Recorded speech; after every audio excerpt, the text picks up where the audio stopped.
We've all seen enough Terminator and Black Mirror to warrant a little bit of skepticism when it comes to technologies like AI. In Black Mirror alone is where individuals have chips implanted into their brains, where there's little robo-dogs walking around the place. When there is an accepted era of mass surveillance, social credit systems, and uploading the consciousness to a different reality.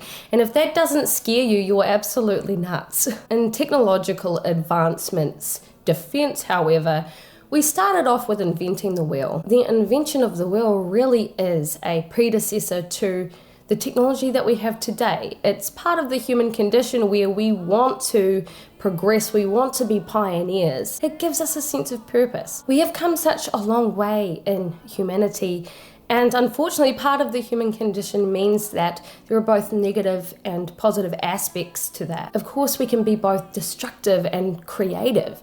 We possess those two wolves, if you will, within us. And really the progression of humanity and these technological advancements are a great reflection of we as individuals and how we navigate the world. Every choice we make has a consequence, and we can either make a good choice or a bad choice, a moral choice or an immoral choice. And it's this constant battle between that angel and devil on our shoulder that really explains who we are as human beings. So these pioneers who invented the wheel, and now of course AI, have made society what it is today. It's the reason we've had the Industrial Revolution, why we have advancements in medicine, in infrastructure, in the way that we communicate, in the way that we solve problems. So the notion of creating these technologies and the technologies themselves isn't inherently bad. However, I do have a concern when it comes to these advancements, and that is how these technologies are used and implemented. Are they and will they be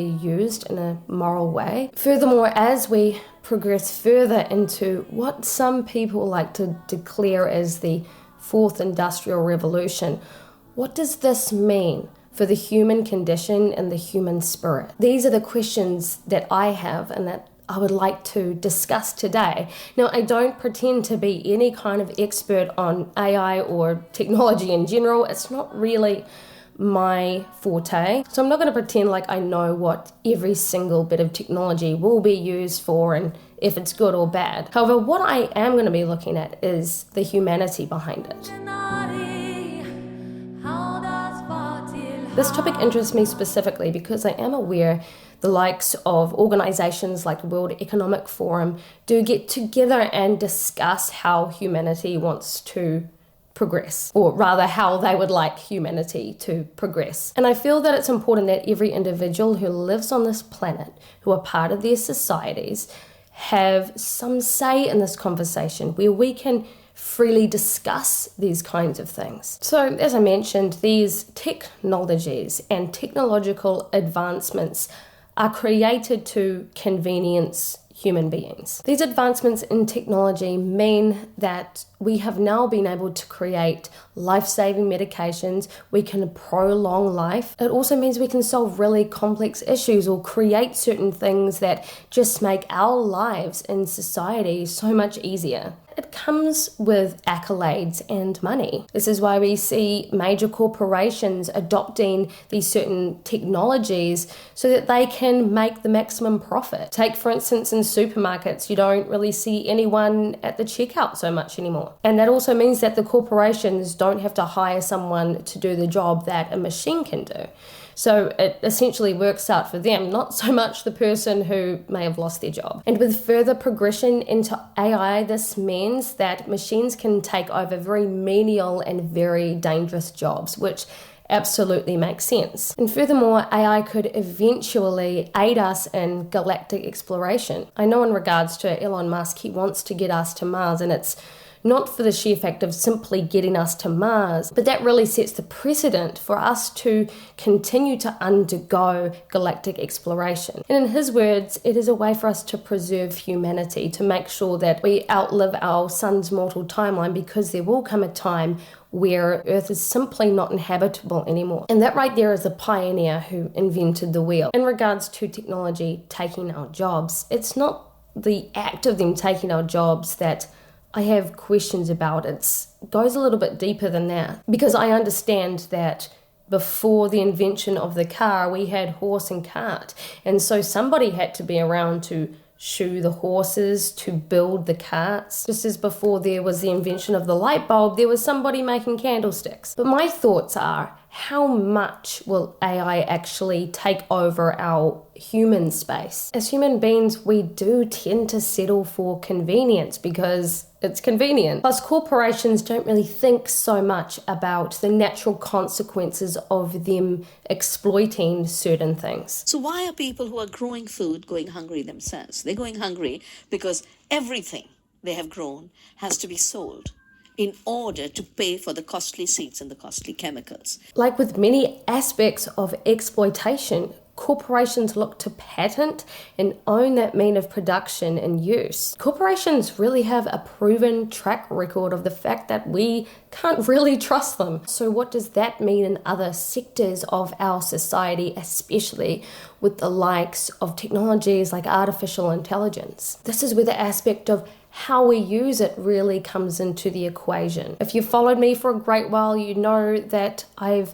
talked about the aspect of the one and the two-hearted way of being on this channel. The idea that two-hearted being the way of exploitation, of the shadow self, of thrill-seeking, of selfishness, of committing sin, of walking backwards, of wanting to use and abuse for self-gain. That is the two-hearted. And the one-hearted being quite self-explanatory. It's the way of taking responsibility, of walking the forwards walk. It's the understanding that we as human beings don't have ownership of this planet or of any other species, spiritually, physically, mentally, and emotionally, that we can't and that we won't choose to assert that control over anybody or anything. So when it comes to these technologies, it's not them merely existing that is either one or two-hearted. It's how we use these technologies. Are we using them in a one or a two-hearted way? What are our intentions with that? If we look at the likes of social media, well, we're the most connected that we ever have been in human history, but then also the most isolated, which is the biggest irony of all. As human beings, we are incredibly social beings. We rely on each other for survival. But yet, ironically, social media kind of drives the opposite. And that really comes down to how we as individuals choose to use it, of course. I'm not going to come out here and blame Zuckerberg when we all got zuckered into it. But with these technologies and the invention of these technologies, whoever's behind them, whoever's running them, with power comes responsibility. And as individuals, how we use them comes with responsibility as well. But seeing how collectively we have managed social media and the online space, to be honest, I do have certain concerns. Very soon we'll be dealing with the likes of sex robots, of baby robots to allegedly reduce carbon, replace permaculture and indigenous practices with the likes of new machines and GMOs, the possibility of chip implants within the brain for convenience, being hooked up to a smart grid and smart cities, digital ID framework and genetic engineering, just to name a few. Again, these technologies aren't inherently good or bad. It's how they are used, it's how they are implemented. It's who's behind the curtain that is what I worry about. Human beings do not have the greatest track record of using certain things responsibly. In fact, it's something that we are supposed to learn throughout human history. But as the saying goes, history doesn't repeat, but it mirrors. Do we trust that these technologies can be used morally and sensibly? Human beings need each other socially to survive. We need to feel that we can be responsible for something, that we can make a difference, that we can be pioneers. We do need to have a purpose, despite the popular narratives that say humans don't need to have purpose. We can simply just sit around and just live life. What is sitting around and simply existing going to achieve? To me, that seems like a very nihilistic way of looking at life and looking at how as human beings we progress in life. And it goes back to that, how we see ourselves, what choices